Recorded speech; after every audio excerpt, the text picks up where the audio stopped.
It was supposed to be a normal school day in October 1984, but when that yellow bus pulled away from Maple Creek Elementary, not a single child was ever seen again. No crash, no wreckage, no trace. What happened next shook the entire town, and what they uncovered 6 years later was something no one could have imagined. Stay with me. This story will leave you questioning everything you thought you knew. Subscribe now, because the truth will leave you breathless. The fog over Daggerhorn Valley was thick enough to slice with a knife that morning, October 12, 1984. The sky wore a dull, colorless sheen, drained of sunlight, as if the sun itself refused to rise over Hollow Creek that day. It was just after 7:14 a.m. when a yellow school bus pulled out of the dirt lot behind the Hollow Creek Elementary School. The driver, a man named Curtis Lang, had made that same rural route for 8 years without incident. His schedule was precise to the minute, almost ritualistic. First stop, Kingsley Farm Road, then Maple Hollow. By 7:52, he'd be pulling into the school's drop-off lane with 23 kids aboard. But that morning, they never arrived. No tire tracks were found along the gravel roads. No skid marks. No broken fencing. No sign of struggle, collision, or deviation. The only thing they discovered that morning was a single mitten, blue, with a stitched white rabbit on the front, lying in the roadside grass about 3 miles from the school. What followed was one of the most bizarre missing persons cases the state of West Virginia had ever seen. The first alarm came from Mrs. Doreen Wexley, who had stood at the end of the drive with her son, Kyle, age 9. She remembered waving goodbye, watching the yellow taillights disappear through the morning mist, her son pressing his little hand against the window glass. But at 8:20, she received a call from the school's secretary asking why Kyle hadn't arrived. Panic spread fast. One call led to another. Mothers called neighbors. Fathers returned from the mines, from the lumber mill. Within 2 hours, the sheriff's department had been notified. By noon, every known road, back trail, and embankment between the last bus stop and the school had been combed. Helicopters from the county were dispatched. Volunteers poured in, some on horses, some with dogs. The National Guard set up checkpoints. The FBI was called in on day 2. But no trace of the bus, the driver, or any of the children could be found. 23 students, one driver, vanished into the rural fog like ghosts. The community began to fracture almost immediately. Rumors festered in the silence. Some claimed Curtis Lang had snapped, driven the bus into the river, though no oil slick or debris surfaced. Others whispered about an old mine shaft near Ironwood Ridge, long abandoned and rumored to be cursed since a collapse in 1921. The land there was unstable, they said. Some thought maybe the bus had fallen into a sinkhole. But no collapse was recorded, no surface disruption. It was like the land had swallowed the vehicle whole and sealed behind it without a trace. The parents fell apart in pieces. Marriages cracked like glass. Some mothers clung to hope and prayer, organizing candlelight vigils every Friday. Others stopped leaving their homes altogether, folding into themselves like broken paper dolls. One father shot himself in the shed behind his house 2 weeks later. Another drank himself into a hospital bed. The police were useless, not out of neglect, but out of confusion. There was simply nothing to go on. The route had been checked, then rechecked. Aerial photos showed nothing. Bloodhounds picked up the children's scent at the last stop, but it faded 10 yards up the road, as though the air had shifted and stolen them from it. News vans descended. Reporters camped out in grocery store parking lots. The Hollow Creek vanishing dominated headlines. But as weeks turned to months, the attention faded. The FBI closed its field investigation after 6 months, citing lack of leads. By the spring of 1985, the national coverage had stopped. But the families never forgot. Some parents formed coalitions, hiring private investigators. Flyers with photos of their children littered gas stations from Charleston to Cincinnati. A woman named Beatrice Lyle, whose twin daughters vanished from that bus, visited every underground tunnel system in a 3-state radius. She wrote to prison inmates, convinced a serial abductor might confess. Another father, Marvin Beller, moved to Canada, chasing a vague lead that turned up nothing. No one could explain how a 40-foot vehicle disappeared in daylight with 24 souls aboard and not a single witness, camera, or piece of wreckage. There was no ransom, no manifesto, no hint of terrorist activity, only absence. Years passed. Most families moved away, unable to bear the silence of that valley. The town shrank. Stores closed. The Hollow Creek Elementary was permanently shuttered by 1987. Some claimed the building itself was cursed. Others said the bus had been driven into a secret military facility and erased from public record. The conspiracy theories became the only entertainment left. But those who lived through it didn't care about conspiracies. They just wanted to know where their children were. And then, in March of 1990, nearly 6 years to the day of the disappearance, everything changed. It began with a phone call. A woman named Deborah Stanwyck, who worked in property records at the county clerk's office in Fayetteville, flagged an anomaly while reviewing parcels of land due for auction. One particular property on Rowan's Pike had taxes that hadn't been paid since 1984. Oddly, the land wasn't listed under any name, not even government or corporate ownership. When she dug deeper, she found hand-typed documents dated back to 1951, showing that the land had been reclaimed by the state after a flood. But there were no photos, no satellite records. And when she drove out to inspect the plot, she found something much stranger. It was heavily gated, surrounded by metal fencing topped with rusted barbed wire, half swallowed by thorn vines. A wooden sign read, "Property of FEMA, no trespassing." Only FEMA had no record of the site. When local authorities were called in to investigate, they found a lock broken and an old path that had been long overgrown. It led down a steep ravine, where a wall of earth and stone had clearly been disturbed.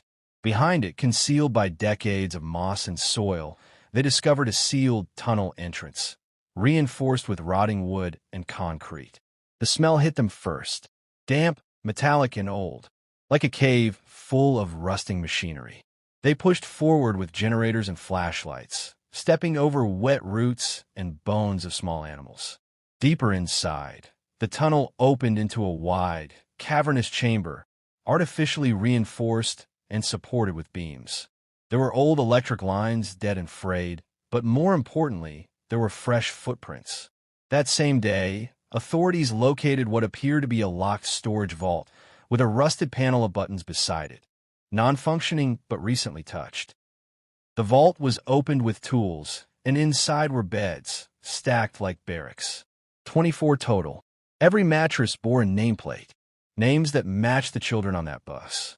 And Curtis Lang, but the room was empty. No bodies, no children, no blood, just a sound system embedded into the ceiling with microphones. And a projector, an old reel-to-reel, still humming faintly as if it had been in use not long before. On the far wall, someone had painted in crude black ink. They were safe. They were never yours to begin with. The town of Hollow Creek erupted again. Old wounds torn open. Families drove back from states away. News vans returned, dragging national attention once again to the valley. The site was cordoned off, investigated, cataloged. The most chilling discovery came 3 days later, when officers followed another tunnel that led upward and emerged into a clearing nearly a mile away. A clearing that had not appeared on any map. There, they found a building buried beneath a false hill, camouflaged to blend in with the landscape. Underground, inside, they found something that defied all logic. The 23 children, alive, malnourished, but otherwise unharmed, dressed in identical gray uniforms, emotionally frozen. Not one of them spoke. Not one of them cried. And Curtis Lang, older, beard grown long, eyes distant, almost vacant. When questioned, he said only one thing. They wouldn't let me leave. He died in custody 4 days later. Stroke, the coroner claimed. But many believed it was something else. Something inflicted. Because the children, when they finally began to speak, told stories that made no sense. Stories about the Watchers, about a voice that came from the walls, teaching them how to forget, about dreams they were forced to share, and a promise that they must never go home again. But they had come home, and what followed after their return was far darker. They didn't recognize their parents. Not really. When the children were brought to Hollow Creek Memorial Hospital for evaluations, the reunions were strange. Quiet. Broken. It wasn't the chaos of joyful screams or tearful embraces like the media had hoped. No child ran into their mother's arms. No boy shouted for his father. Instead, they stood stiffly. Their eyes darted without expression. They blinked in perfect synchrony. Their mouths stayed mostly closed, and when they did speak, it was in a whisper. Disjointed. Distant. The nurses noted something peculiar immediately. None of the children asked where they were. None inquired about their families or the passage of time. They responded to questions only when asked directly. And even then, their answers were slow and deliberate, like reciting something from memory that had to be perfectly recalled. Dr. Penelope Wren, a child psychologist flown in from Charleston, described their behavior as institutionalized dissociation with signs of enforced neural patterning. But in layman's terms, she meant this. These children had been conditioned, broken and rebuilt. Not with abuse, not with visible trauma, but with something deeper. Something psychological. Something cruelly methodical. Many of the children had marks on their scalps. Thin, white-lined scars, barely visible at the hairline. Medical incisions. Healed over. Someone had operated on them. Yet their memories remained sealed, tightly coiled behind blank stares. The parents, for their part, were wrecked by the homecomings. Most had long given up hope. To have their child return after nearly 6 years, almost fully grown, warped into something unfamiliar, was not the miracle it should have been. It was a different kind of grief. A grief that held its breath, waiting for something to crack open again. Eleanor Markey, whose daughter Lily had vanished at age 7, described the moment she first saw her girl again. She looked through me. Not at me, through me. Like I was a shadow. When I hugged her, she didn't move. Not even her arms. Lily didn't recognize her baby brother, born 2 months after the bus vanished. She didn't remember her dog, the one that used to sleep in her bed. When shown photos of her old classroom, she tilted her head like she was trying to recall a dream someone else had. And worse, at night, she didn't sleep. Not well. Within the first week of their return, 4 of the children experienced identical night terrors. Screaming, sitting up in bed, eyes wide, breath caught in their throats. When asked the next morning, each said the same thing. They were watching again. No one knew what that meant. Curtis Lang's death was ruled natural, but the coroner's notes raised quiet concern. His heart showed signs of sudden fibrillation, yet no blockages. No previous cardiac history. It was as if his body had been switched off. His last words before he died were overheard by a nurse. They don't like the light. The investigation into the underground facility escalated, but answers came slowly. The complex beneath Rowan's Pike stretched farther than initial reports suggested. Hidden beneath layers of soil and steel was a network of corridors and labs. Abandoned, stripped of files, wiped clean. Still, there were clues. Half-torn schematics, burned data tapes, a wall-mounted projector that still smelled of hot dust. One chilling discovery lay in a locked room, labeled Observation 3B. Inside, authorities found hundreds of VHS tapes, each dated from October 1984 to January 1990. The tapes showed the children in rooms with one-way mirrors, reciting sequences of numbers, listening to repeating tones, and watching black-and-white images flash across screens for hours at a time. Occasionally, a disembodied voice gave instructions. Calm, measure, male. Begin rotation. Focus on quadrant 4. Engage memory loop. It became clear this had been no accident. Someone had taken them, held them, trained them. But for what?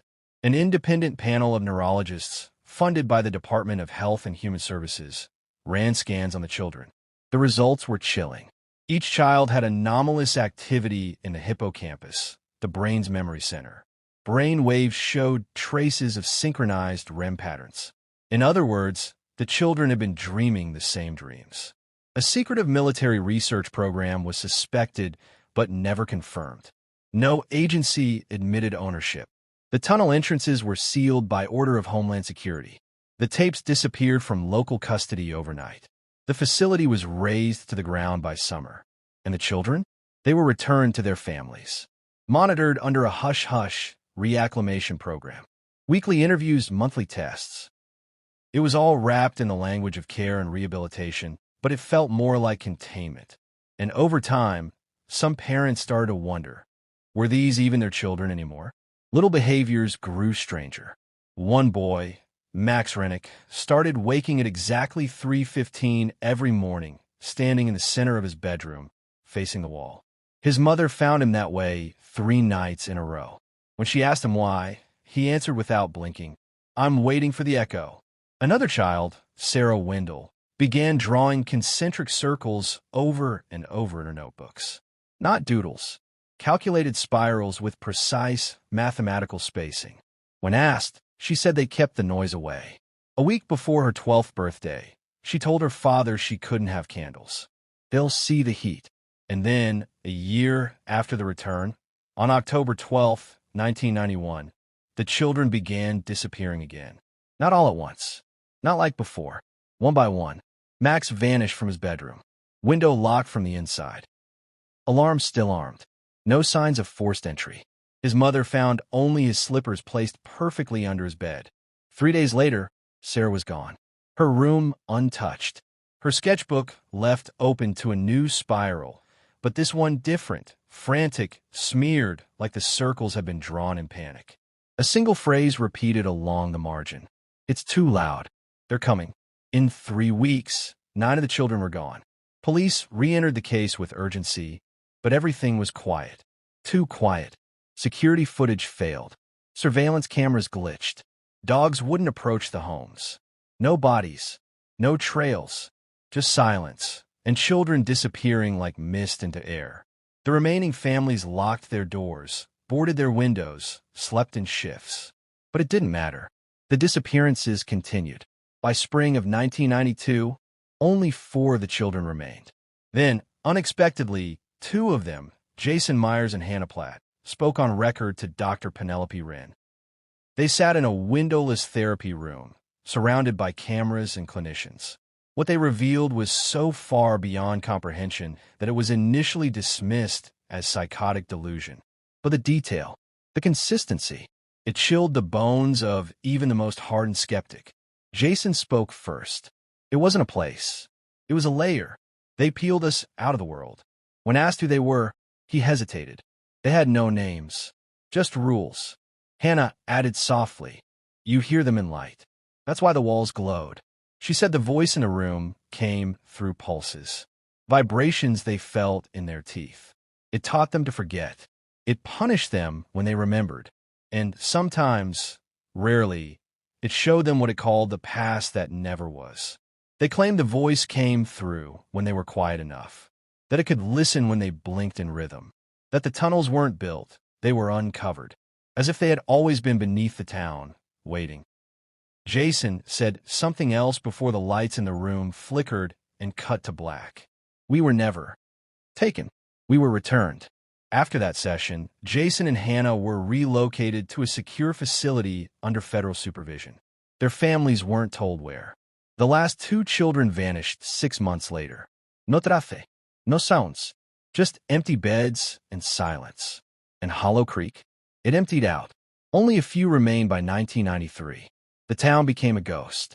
The old elementary building stood half-collapsed, vines growing up the brick.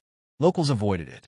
Some claimed they still heard voices from the gymnasium at night, a dull humming sound, rising and falling like breath.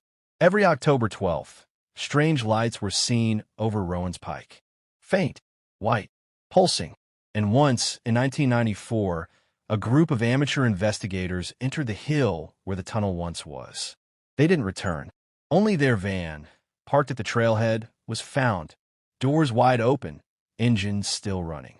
Inside, a single spiral drawn in ash across the dashboard.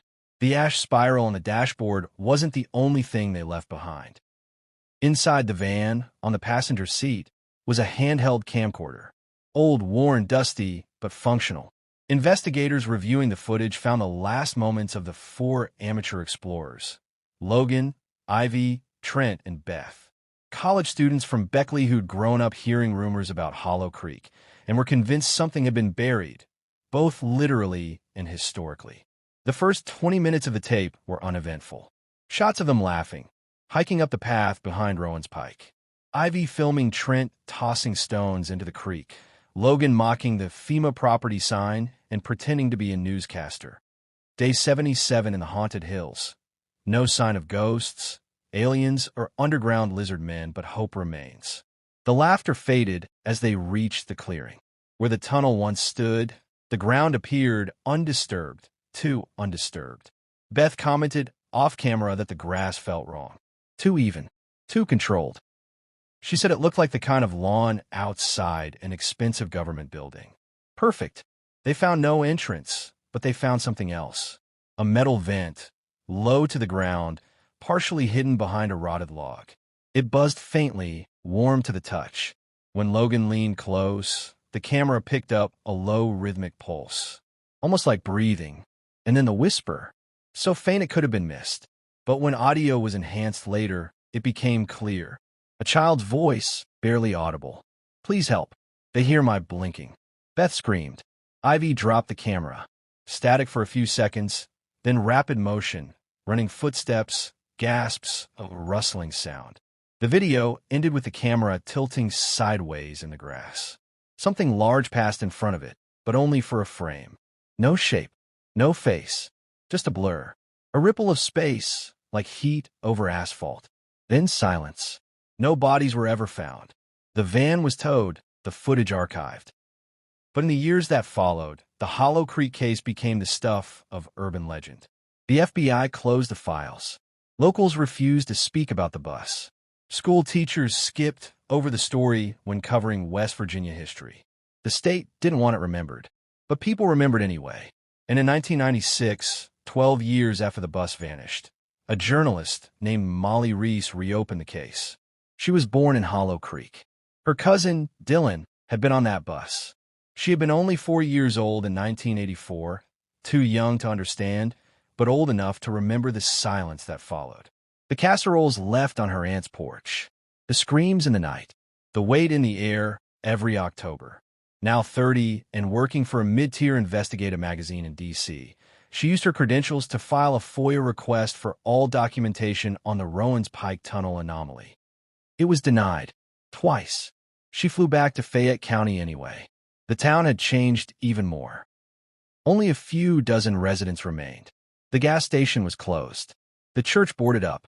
The Hollow Creek sign had been defaced and repainted so many times. It now read simply HLL. But one person still lived in the old Markey house. Eleanor, Lily's mother, gray-haired, rail-thin, a cigarette always in hand. She had the air of someone who'd already seen hell and come back alone. She let Molly in without a word, motioned to a faded couch, and poured whiskey into a teacup. "Don't ask me if I believe," Eleanor said. "Just ask me what I saw." What she saw, she claimed, happened in 1993, the night her daughter disappeared again. She had boarded the windows, nailed her bedroom door shut, slept beside Lily on the floor with a butcher knife in hand. But that night, she awoke to a deep hum vibrating through the floorboards. The walls glowed, she said, a faint white shimmer, like moonlight through milk. Lily stood up, eyes wide open, and spoke 4 words. "It's my turn now." Eleanor grabbed her, screamed, held her tight. Lily didn't struggle. She smiled. Then the light swallowed her. Not in a flash, not like in the movies, but in pieces. Her legs faded first, then her arms. Her voice last. When police arrived, they found Eleanor unconscious, covered in scorch marks. The floor beneath her had strange, circular patterns burned into the wood. The temperature in the room was 12 degrees lower than the rest of the house. Molly documented everything, interviewed every remaining parent, dug into old files. She traced down one of the original FBI agents who had worked the case, Special Agent Donald Vicks, now retired in Arizona. He refused to meet in person, but he sent her a letter. Inside was a single photograph, black and white, grainy, time-stamped October 14th, 1984, 2 days after the bus vanished. It showed the underground chamber, before the children were found. The beds were still made, and standing in the corner, half shrouded in shadow, was a figure. Tall, slender, featureless face, one hand resting on a console of buttons. The timestamp was real, the photo authentic, but no such image had ever been logged in the official files. Vic's note read only. They weren't missing. We were. For a moment, the world blinked and they were moved. What brought them back wasn't us. Molly pushed harder. Her articles were published online, then retracted within days. Her home was broken into, her notes stolen. Her phone began emitting high-pitched tones during calls. So she went dark, disappeared, until in 1997, a final audio tape arrived at her magazine's office, mailed anonymously. The tape was labeled only Echo 1. On it was a child's voice, monotone, reciting numbers. The sequence lasted exactly 6 minutes. But buried beneath the numbers, barely detectable, was another voice. Molly's, screaming, begging someone to wake her up. The FBI denied knowledge. Her family never saw her again, and Hollow Creek stayed silent. But the disappearances weren't over, because in 1999, a school bus from a town 70 miles west broke down on a routine route. 20 children were aboard. When a mechanic arrived 30 minutes later, the driver was gone. So were all the students. Only the vehicle remained, and in the dirt beside the front tire, a spiral drawn in ash. The second vanishing was harder to bury. Technology had changed since 1984. Everything was faster. Phones had cameras. The internet devoured conspiracy like fire devoured dry grass. And when the bus from Claiborne County vanished in 1999, the world noticed. The footage from that morning showed the bus slowing to a stop along a remote wooded stretch of Highway 17. A dashboard camera on a passing delivery truck captured it. Just a glimpse, 2 frames at most. One of the children, a boy in the rear window, turned and pressed his face to the glass. His mouth was open. Then the footage cut. A static burst. The truck drove on, none the wiser. 34 minutes later, the bus was found abandoned. No signs of struggle. No footprints. Seats perfectly arranged.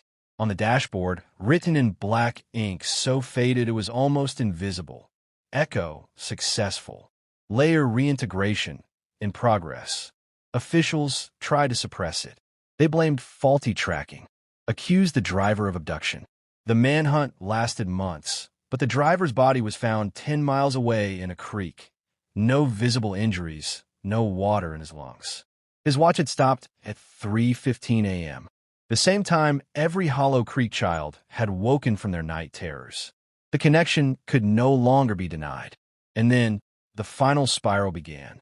Parents from both groups, the Hollow Creek families and now the Claiborne victims, started to speak out, joined by researchers, rogue former agents, and ex-military personnel with no official links but too much knowledge to ignore. They shared stories of electromagnetic pulses recorded around Rowan's Pike, dreams that crossed state lines, children waking in the night speaking numbers, despite never having met, numbers matching those from Molly Reese's lost tape. They called it Echo Syndrome, but no one truly understood what it was. Until October 12, 2000, the anniversary. That day, 23 years after the original vanishing, the world blinked again. It started in Hollow Creek, or what was left of it. A photographer passing through noticed something odd, a white light glowing beneath the ground at the old school site. Faint, like buried embers. He returned that night with his camera.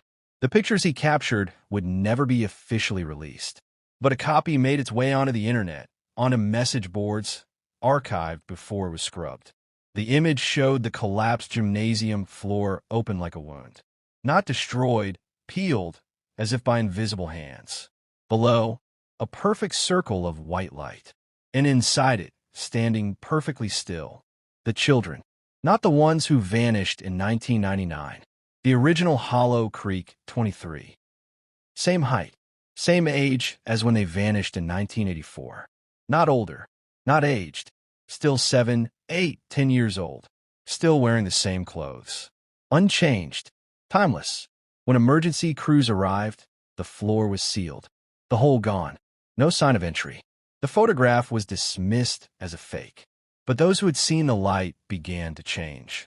First the photographer, then two of the paramedics who responded that night. All began speaking in patterns, repeating numbers, drawing spirals in ash. One woman walked into a police station and calmly announced, "The echo chamber is full. Memory loop complete." She then collapsed and never woke up. Autopsy showed zero cause of death. It was as if her brain had stopped. By 2002, a hidden pattern was being mapped by independent cryptographers and physicists. The spiral appeared in seismic activity, sound wave data, and even weather patterns. A frequency, recurring every 18.6 days, was traced back to beneath Rowan's Pike. A hum, not heard by the ears but felt in the bones. It matched the cycle of something ancient, something not human. It was no longer just about missing children. It was about something using them, something testing us. A declassified memo, leaked in 2003, revealed the U.S. military had found something beneath Hollow Creek in 1968, an object buried hundreds of feet down, pulsating with energy. They couldn't identify it, couldn't open it. But then, in 1984, it began to activate. That was the year the bus disappeared. A coincidence? Or a trigger? What if the children weren't abducted? What if they were chosen? And now, the spiral was complete. October 12, 2006. A date many expected, feared. The sky over Hollow Creek turned a deep, unnatural gray. Not from clouds, but from interference. Satellite signals warped. GPS failed across 3 counties. Birds flew in reverse spirals. And then, precisely at 3:15 a.m., every light in town went out. Witnesses reported a sound. Impossible to describe. A deep thrum, like a drum beneath the skin, vibrating not just in the air, but in thought itself. And then, the return. All 23 Hollow Creek children appeared at the center of the gymnasium. But now they were different. Still young. Still children. But not entirely. Their eyes were glassy, yet focused. Each moved independently, but with purpose, perfectly timed. They walked into the streets, unafraid of the crowd that had formed. People screamed. Some wept. One woman fell to her knees. "Kyle," she cried. The boy didn't answer. He simply placed a hand on her forehead. She fell unconscious. Moments later, her eyes opened. But not hers. Something else was behind them. And then it spread. The children moved through the crowd like signals through wires. Touching. Reactivating. One by one, Hollow Creek's remaining residents fell into silence. Not dead. Not asleep. Connected. Within 48 hours, the town had emptied. No screams. No fire. No violence. Just quiet. Government forces sealed the area, declared it a contamination zone. But inside, satellite imagery revealed faint white lights moving in spiral patterns. No attempt was made to interfere. Not again. Because the message was clear now. We were the echo. We were the anomaly.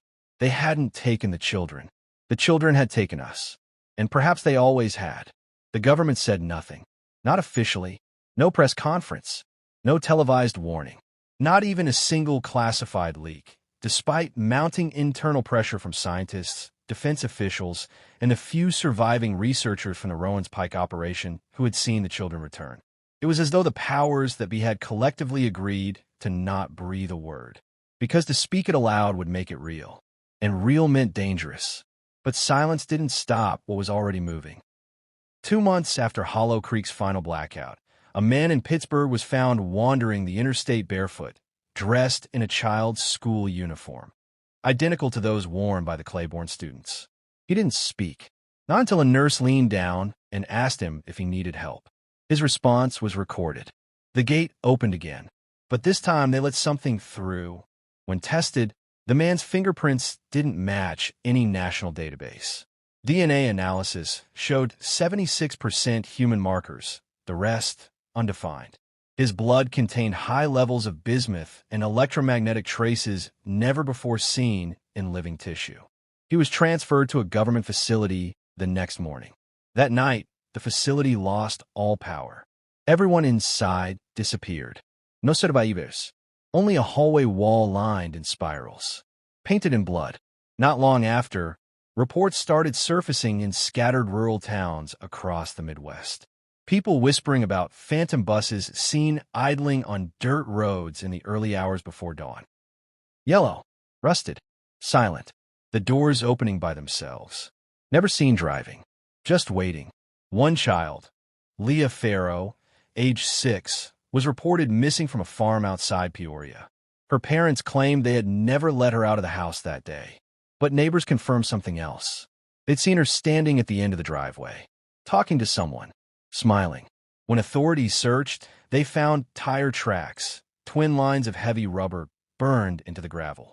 No fluid leaks, no footprints, just a single drawing in the dirt. A spiral.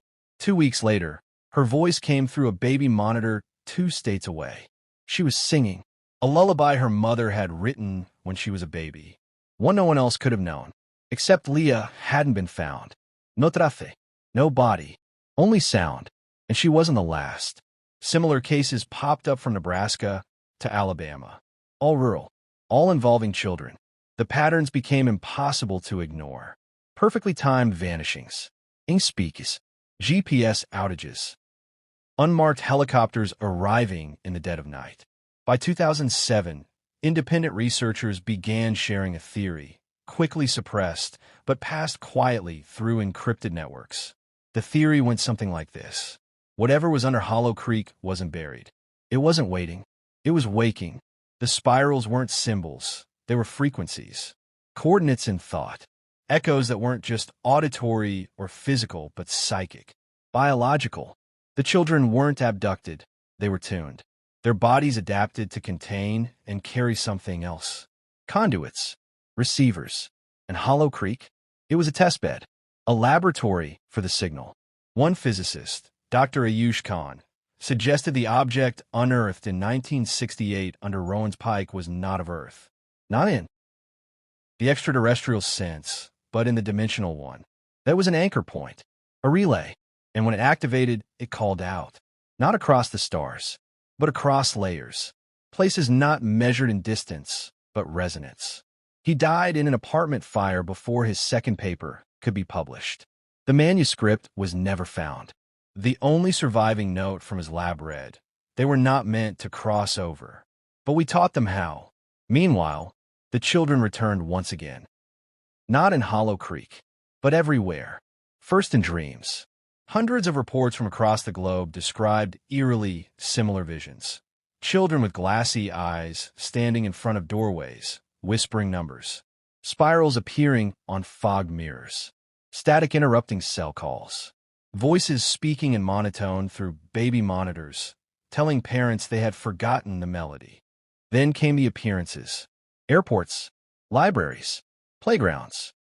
Children matching the physical descriptions of the Hollow Creek 23, still the same age, still dressed the same, seen thousands of miles from where they vanished. Each time, the child would be gone before law enforcement could respond. Witnesses described them as strangely slow-moving, like they were underwater, and claimed their mouths didn't move when they spoke. "They told me I would remember soon," said one woman, a gas station attendant in Nevada. "They said I used to be one of them." One psychologist who'd worked the original case warned officials in private letters, "We are looking at a consciousness event, not a criminal one. You cannot hunt what exists outside of time." That same psychologist was found dead in her study a week later, spiral burned into the carpet beneath her chair. By 2009, isolated outbreaks of mass catatonia swept several towns. No biological pathogen was found. Victims simply sat down, went silent, and stopped responding to stimuli. CT scans showed unusual brain wave synchronization across affected populations. And always, these incidents followed the same frequency cycle. Every 18.6 days. The children weren't just back. They were spreading. Or perhaps, more accurately, the signal was. One radio technician in Ohio captured it during a routine scan of the shortwave bands. It was buried beneath static, fluctuating, rhythmic. A pattern of tones, then silence, then a voice. The voice of a child, saying, "Echo complete. Broadcast resuming. Phase 2. The technician station caught fire shortly afterward. No cause found, only a melted radio, and a single phrase scrawled across the concrete with a blackened fingertip: "Wake the rest." There was no stopping it now. Governments turned inward, closed off access to rural towns, deployed containment teams under the guise of natural disaster relief. Entire areas were evacuated for chemical leaks that no one ever explained. But those who'd survived Hollow Creek, the few remaining parents, the neighbors, the one surviving teacher, knew the truth. They spoke to each other in code, in spirals. They called themselves the Remembered. They met in secret. Something was trying to take root in this layer of reality, and it was using children to do it, because children were the most adaptable, the easiest to reprogram, the most likely to be believed until they spoke the truth.